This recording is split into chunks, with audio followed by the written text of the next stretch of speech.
이번 주는 하나님의 형상을 따라서 지음받은 사람입니다.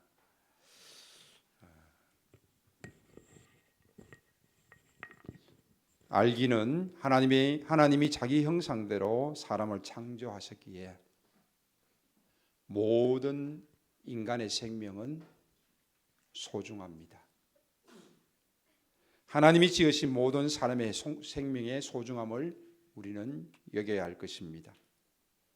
그리고 하나님의 형상대로 지음받은 모든 사람에 대해서 가치와 존엄성을 가지고 대해야 합니다. 창조는 하나님만이 모든 존재와 내용과 가치의 유일한 주인이심을 우리에게 알려줍니다.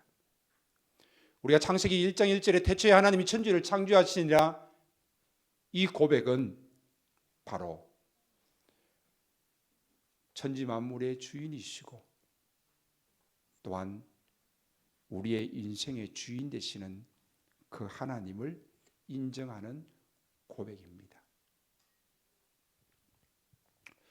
기독교 신앙의 요구는 바로 창조주 하나님이 하나님 되심에 대한 피조물의 순종입니다. 이것이 신앙의 기본이지요. 하나님의 주권과 계획과 기뻐하심이 최우선이자 유일한 근거로 두어야 한다는 것을 인정하고 나아가야 합니다. 잘못된 기도, 잘못된 신앙 한번 봅니다.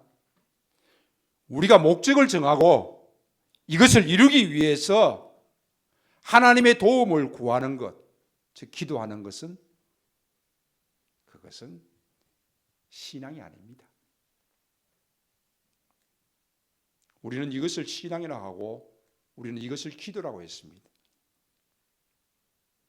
그래, 이 부분에 대해서는 강력하게 여러분에게 말씀드립니다. 그것은 신앙이 아닙니다. 그것은 믿지 않는 자들도 하는 것입니다.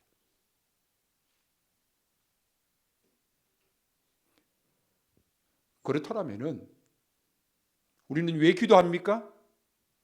내 목적을 이루기 위해서 기도하는 것이 아니라 하나님의 뜻이 우리 가운데 이루어지기 위해서 기도하는 것이고, 나와 하나님과의 관계 속에서 믿음으로 살기 위해서 기도하는 것입니다. 단순히 나의 목적을 이루기 위해서 기도하는 것, 내가 세상에 무엇인가 거머쥐기 위해서 기도하는 것, 그것을 이루기 위해서 기도하는 것, 거기에 하나님이 필요한 것, 그것은 우리가 하나님을 잘못 알고 잘못된 신앙의 모습이라는 것입니다.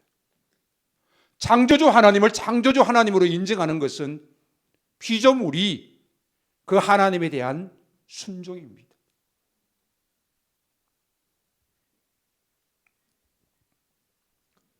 믿음이 없이는 하나님을 기쁘시게 할 수 없느니라. 그럼 믿음이 뭡니까? 내가 어떤 목적을 정해놓고 그것을 이루기 위해서 하나님을 믿고 기도하고 또 응답받은 줄로 믿고 나아가는 것, 그것이 믿음입니까? 그것은 믿음이 아닙니다. 잘못된 신앙이고 그것은 믿지 않는 자들도 잘하는 것입니다. 우리가 기도하는 것보다 무당이 정성을 다해서 기도하는 것 더 잘합니다. 산에 올라가서 기도하는 것 더 잘합니다.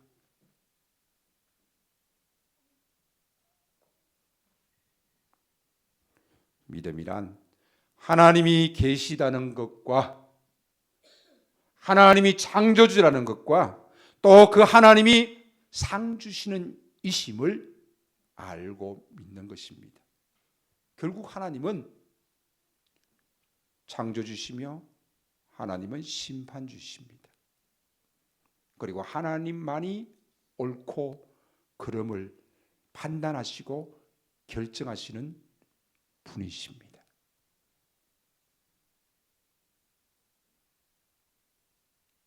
율법이 옳고 그름을 판단하는 것이 아닙니다. 우리의 도덕이 옳고 그름을 판단하는 것도 아닙니다. 내가 생각할 때에 내가 옳다고 생각하는 것으로 그것을 판단하는 것도 아닙니다. 오직 하나님만이 옳고 그름의 판단이시여 결정하시는 분이시라는 것입니다. 그러므로 우리는 예수 그리스도를 통한 하나님의 사랑과 구원의 은혜에 대한 감격을 가지고 그것을 더 확장되어지는 범위로 우리의 믿음의 삶을 이루어 가야 한다라는 것입니다. 다시 한번 말씀드립니다. 단순히 세상의 무엇인가 목적을 이루고 거머쥐기 위해서 기도하는 것은 기도가 아니고 그것을 이루어 주기를 바라고 믿음으로 나아가는 것 또한 믿음이 아니라는 것입니다.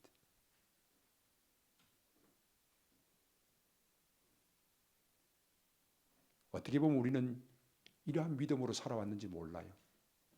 그래서 하나님이 내게 응답해 주지 아니하시고 하나님이 나에게 어떠한 일들을 힘들고 어려운 일들을 주시면은 하나님을 원망하고 신앙에서 반항하고 하나님을 하나님으로 인정하지 않는 그런 모습을 보이는 사람들도 있다라는 것입니다. 그러나 하나님은 하나님이십니다. 창조주는 창조주십니다. 그것을 인정하고 거기에 순종하면서 나아가는 것이 피조물의 도리요. 또한 예수 그리스도를 통한 하나님의 사랑, 구원에 대한 구원받은 자들에 대한 모습이기도 한 것입니다. 자, 이 설명을 욥기를 통하여서 조금 더 설명해 드리려고 합니다. 어찌하여 하나님은 고난당하는 자들을 태어나게 하셔서 빛을 보게 하시고 이렇게 쓰디쓴 인생을 살아가게 하는 자들에게 생명을 주시는가? 이런 사람들은 죽기를 구하여도 죽음조차 찾아와 주지 않는구나. 어찌하여 하나님은 이렇게 사람을 붙잡아 놓으시고 그 길을 막으시는가? 밥을 앞에 놓고도 탄식과 신음소리가 그치지 않는구나. 욥은 평화도 없고 안정도 없고 안식마저 사려지고 두려움만 끝없이 밀려오는 가운데 고통 가운데 삶을 살아간 것이 바로 욥입니다. 분명히 욥기 1장에서는 동방의 의인이요 부자였다고 말하고 있습니다. 그러한 욥에게 갑자기 찾아온 고난으로 인하여서 모든 재산들이 다 날아가 버리고 10명의 자식도 한순간에 하나님이 데려가셨습니다. 그리고 자신은 자신의 온몸을 기와장으로 긁어도 가려워서 피가 남에도 불구하고 몸을 긁어야지만이 겨우 살아갈 수 있는 존재였습니다. 우리는 욥을 인내의 사람, 욥을 믿음의 사람으로 알고 있습니다. 하지만 욥기를 아무리 읽어보아도 욥에게 믿음이란 또한 본받을 만한 것이란 찾기란 쉽지 않습니다. 욥이 참는 것도 없고 극복하는 장면도 없습니다. 욥은 고난 앞에서 욥기 3장에서 그는 죽는 것이 낫다라고 말합니다. 그만큼 고통스러운 것입니다. 1장은 욥의 경건한 사람으로 하나님의 복주심을 이야기하고 있고 2장은 사탄이 와서 시험을 하면서 욥이 하루아침에 많은 재산과 10명의 자녀가 다 잃게 되어지면서 기와장으로 몸을 긁으며 거짓 신세를 길바닥에 나앉게 되는 모습을 보여주고 있습니다. 그러다가 욥기 3장 1절에 와서 이렇게 말합니다. 욥은 자기의 생일을 저주하면서 울부짖습니다. 왜 나에게 이런 고통이 왔느냐? 이는 하나님께 시비를 거는 것입니다. 불평하는 아이들이 왜 날 낳았어? 누가 낳아달라 그랬어? 부모의 가슴에 대못을 치는 철없는 아이와 같습니다. 그러나 그러면서도 하나님을 부인할 수 없고 또한 부모를 부인할 수 없지. 욥이 생각하는 하나님은 어떤 하나님입니까?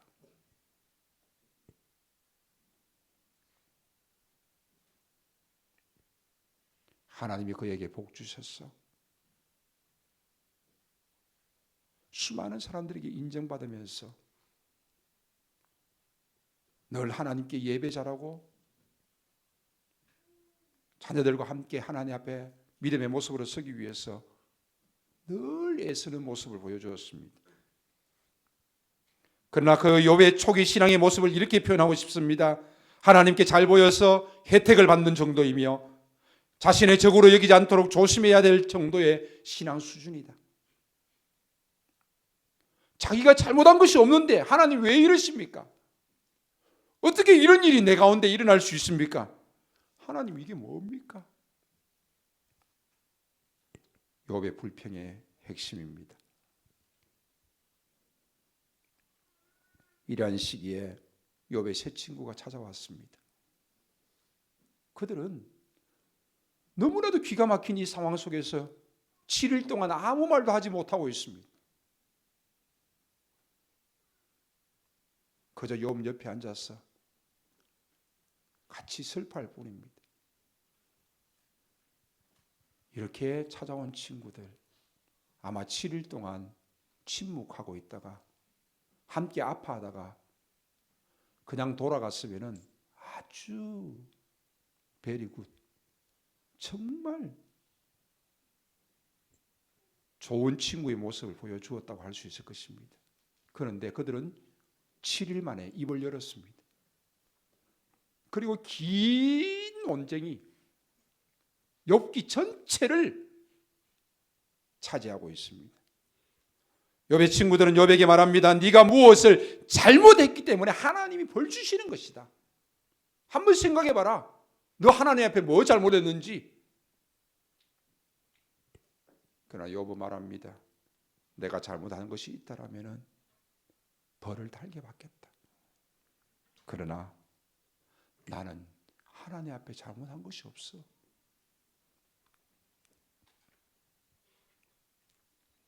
후에 나중에 판정에서도 욥은 승리합니다. 친구들도 그것을 인정합니다. 욥에게 주어진 고난은 욥의 잘못으로 인하여서 온 저주나 벌이 아니기 때문입니다. 욥은 친구들과의 긴 대화 속에서도 자신이 잘못이 없다라고 말합니다.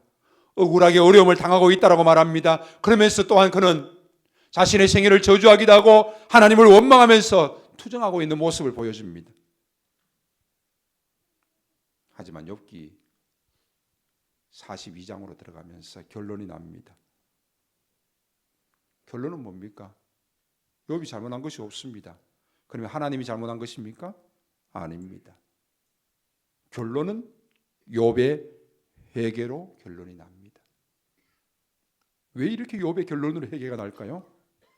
바로 창세기 38장부터 하나님이 욥에게 말씀하신 그 내용으로 말미암아서 욥이 회개하게 되어집니다.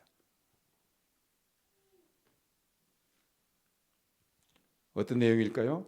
좀 긴 내용이지만은 한번 제가 읽어드리겠습니다. 그때 주님께서 욥에게 폭풍이 몰아치는 가운데 대답하셨다. 내가 누구이기에 무지하고 헛된 말로 내 지혜를 의심하느냐. 억울함을 토로하며 불평하는 욥에게 하나님께서 이렇게 말씀하십니다. 3절부터입니다. 한 절씩 교독합니다. 너는 대장부처럼 허리를 묶고 내가 내게 묻는 것을 대답할지니라.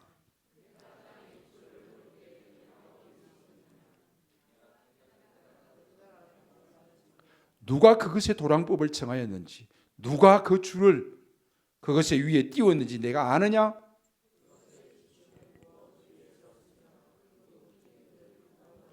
그때의 새벽별들이 기뻐 노래하며 하나님의 아들들이 다 기뻐 소리를 질렀느니라.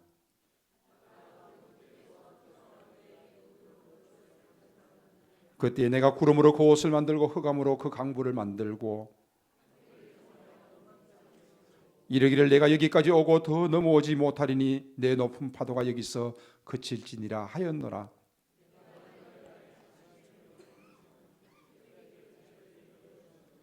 내가 너의 날에 아침에게 명령하였느냐 새벽에게 그 자리를 일러 주었느냐.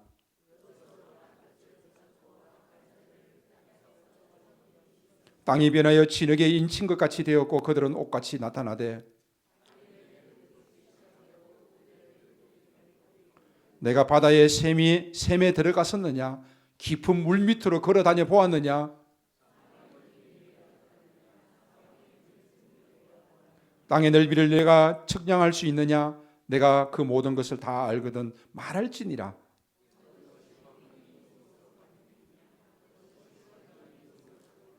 너는 그의 지경으로 그를 데려갈 수 있느냐. 그의 집으로 가는 길을 알고 있느냐.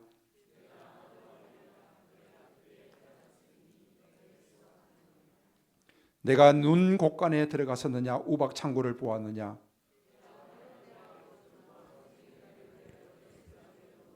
광명이 어느 길로 뻗치며 동풍이 어느 길로 흩어지느냐.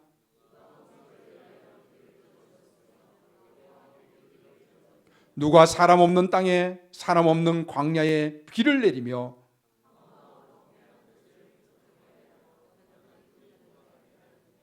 비에게 아비가 있느냐. 이슬방으로 누가 나왔느냐. 물은 돌같이 굳어지고 깊은 바다에 수면은 얼어붙었느니라.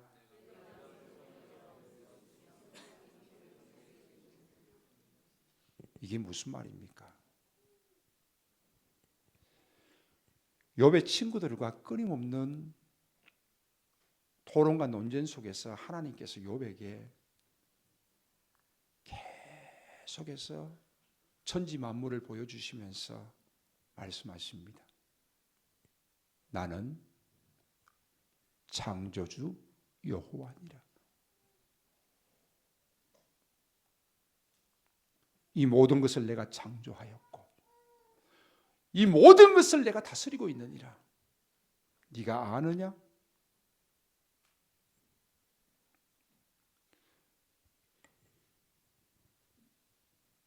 긴 고통 속에서도 하나님께서는 욥의 그 고난을 위로하시기보다는 나 여호와는 창조주 하나님이다. 이 사실을 욥에게 말씀하셨고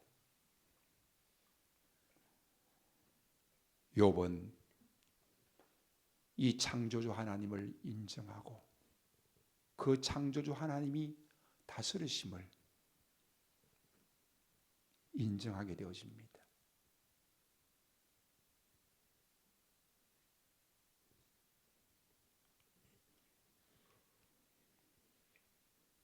이 땅에 수없이 많은 피조물들이 있습니다.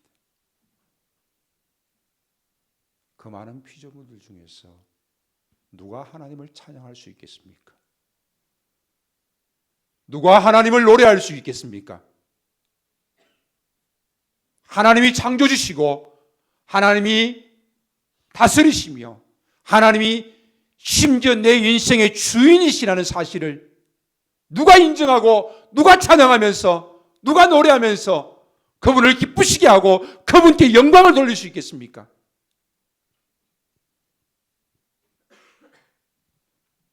그 어떤 피조물도 이것을 할 수가 없습니다. 오직 인간만이 할 수 있습니다. 사람만이 할 수 있습니다. 그래서 하나님은 모든 피조물들을 지으실 때에 흙으로 지으시고 말씀하시면서 그대로 되니라, 그대로 되니라. 그러나 인간을 지으실 때에 우리가 우리의 형상을 따라서 우리의 모양대로 만들자, 하나님의 형상을 따라서 지음을 받은 존재가 바로 인간이라는 것입니다.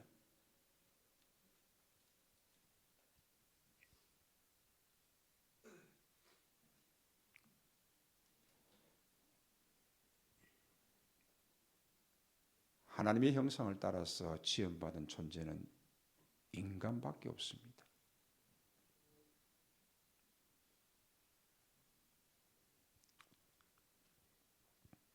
그러면 하나님의 형상이란 무엇입니까? 하나님의 형상에 대해서 정확하게 설명을 할 수가 없습니다. 그러나 하나님은 영이신데 우리의 인간에게도 그 영이 심어졌다는 사실입니다. 코에 생기를 불어넣으심에 생명이 된지라. 그래서 인간만이 영혼을 가지고 있다는 것입니다.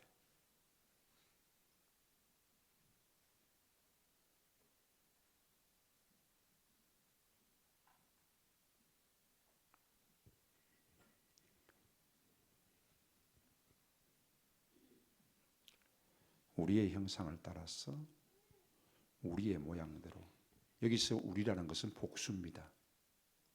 누굽니까? 하나님이 우리라고 말할 수 있는 분은 바로 성부, 성자, 성령, 이 삼위일체 하나님이십니다. 우리의 형상 따라 우리의 모양대로 하나님의 형상을 따라서 인간을 지었다. 이 하나님의 형상을 따라 인간을 지었다고 할 때는 단수입니다. 그리고 하나님이 남자와 여자로 창조하셨다는 것입니다.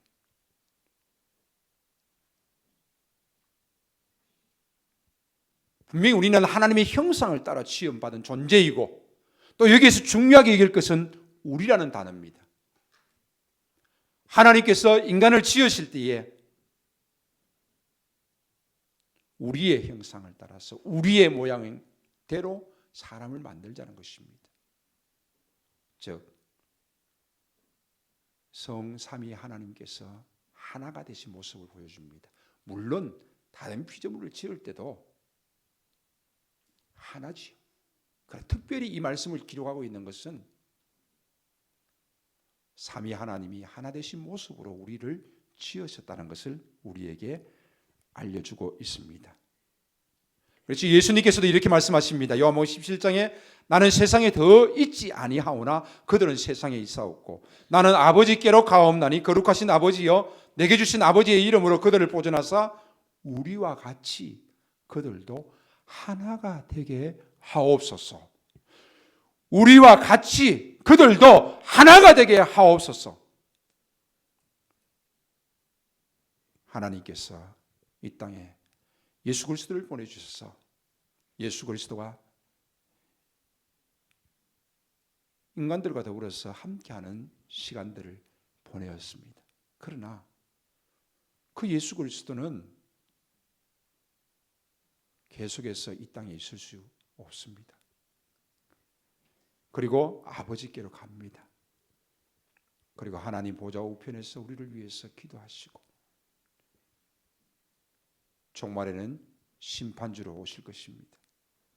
그 예수님께서 기도하십니다. 내게 주신 아버지의 이름으로 그들을 보존하사 우리와 같이 그들도 하나가 되게 하옵소서. 누가? 우리가 누구와? 하나님과 더불어서 하나가 되어지는 것입니다. 이웃과 더불어서 하나가 되어지는 것입니다.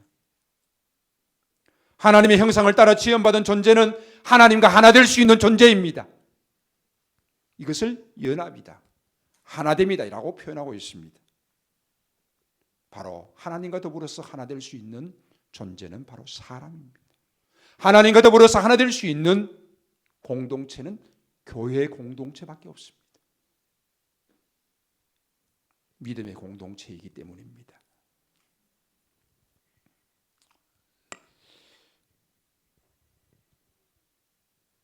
구원이 왜 이루어졌습니까? 하나님의 형상대로 지음받은 존재가 죄를 지음으로 말미암아서 하나님과 하나 되지 못하고 하나님을 떠나버렸기 때문입니다.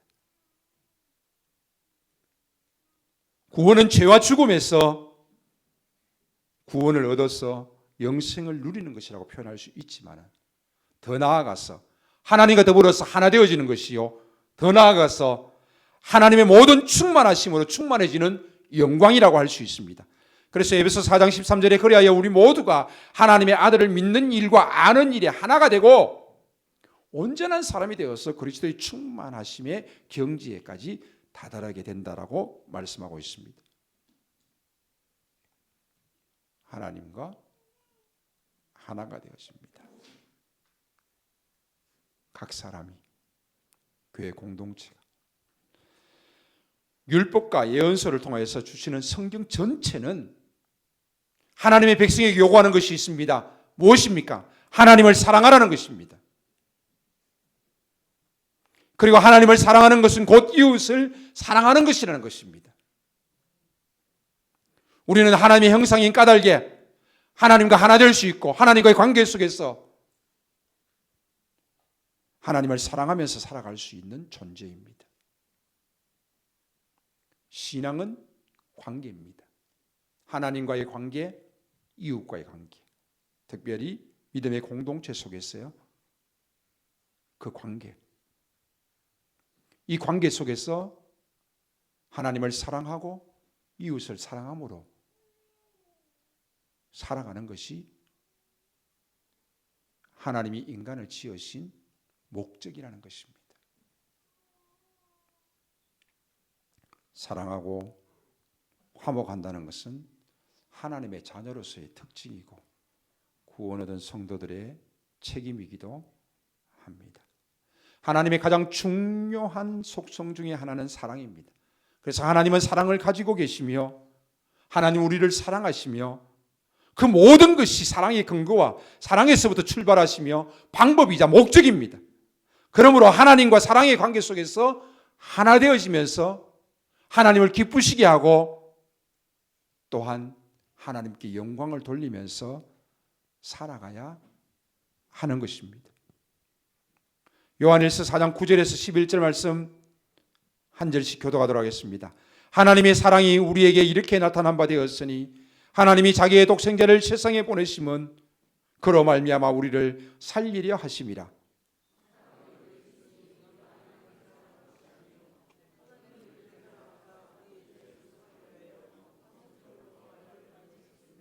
사랑하는 자들아, 하나님이 이같이 우리를 사랑하셨은즉 우리도 서로 사랑하는 것이 마땅하도다. 어느 때나 하나님을 본 사람이 없으되 만일 우리가 서로 사랑하면 하나님이 우리 안에 거하시고 그의 사랑이 우리 안에 온전히 이루어지느니라. 아멘. 하나님을 사랑하고 이웃을 사랑하는 것. 자, 오늘 커리큘럼 교재에서는 세 가지를 말씀하고 있습니다. 모든 사람은 하나님의 형상을 닮은 존재입니다. 믿는 사람만 하나님의 형상을 닮은 존재가 아니라 모든 사람은. 두 번째는 하나님의 형상을 닮은 모든 자들에게는 목적이 있다는 것입니다. 하나님의 형상을 닮은 우리는 어떻게 살아가야 하느냐? 세 번째, 하나님의 형상을 닮은 모든 자들은 서로의 가치와 존엄성을 가지고 서로를 대해야 한다는 것입니다.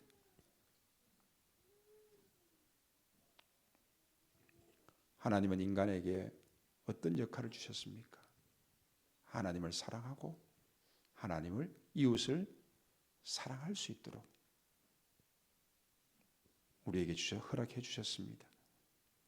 그리고 하나님의 형상이 우리가 범죄함으로 말미암아 파괴되어지고 잃어버렸지만은 고린도후서 5장 17절에 이렇게 말씀하고 있습니다. 그런즉 누구든지 그리스도 안에 있으면은 새로운 피조물이라. 이전 것은 지나갔으되 보라 새 것이 되었도다. 구원은 재창조입니다.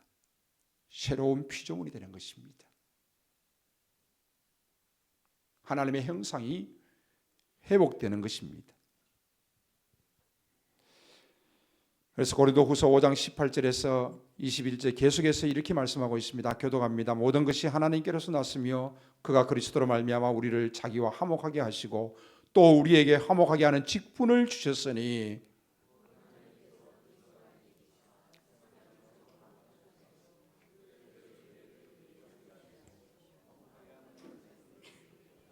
그러므로 우리가 그리스도를 대신하여 사신이 되어 하나님이 우리를 통하여 너희를 권면하시는 것 같이 그리스도를 대신하여 간청하노니 너희는 하나님과 화목하라.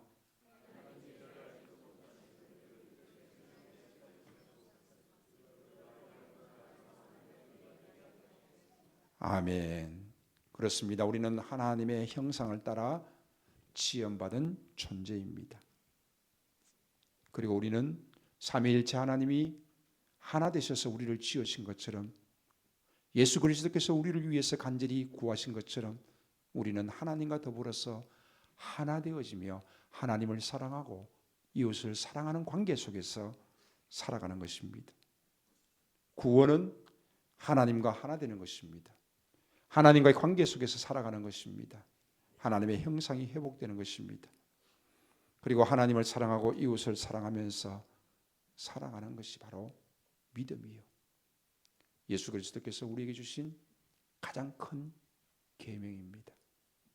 하나님의 형상을 따라 지음받은 존재는 하나님을 사랑하고 이웃을 사랑하면서 살아가면서 하나님의 기쁨이 되어지고 하나님께 영광을 돌릴 수 있는 존재로서 살아가는 것입니다. 기도하겠습니다.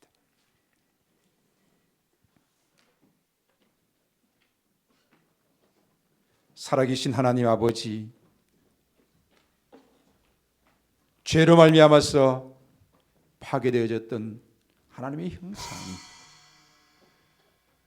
예수 그리스도의 십자가의 죽으심과 은혜로 말미암아서 믿음으로 말미암아 주시는 은혜 따라서 하나님의 형상이 회복되어질 뿐만 아니라 하나님과의 관계 속에서 하나님과 더불어서 하나 되어지며 특별히 주의 몸된 교회 속에서 하나 되어지면서 하나님의 기쁨이 되어지고 영광이 되어질 수 있기를 원합니다. 하나님, 우리 가운데 함께 하시고 우리를 통하여서 하나님의 크신 영광들이 나타나게 하여 주시옵소서. 이 시간도 하나님 말씀 앞에 서면서 찬양하기를 원합니다. 주의 성령께서 각 사람 가운데 임재하셔서 주신 말씀 따라서 찬양으로 믿음을 고백하면서 찬양으로 기도할 수 있도록 은혜를 더하여 주시옵소서. 예수님의 이름으로 기도하옵나이다. 아멘.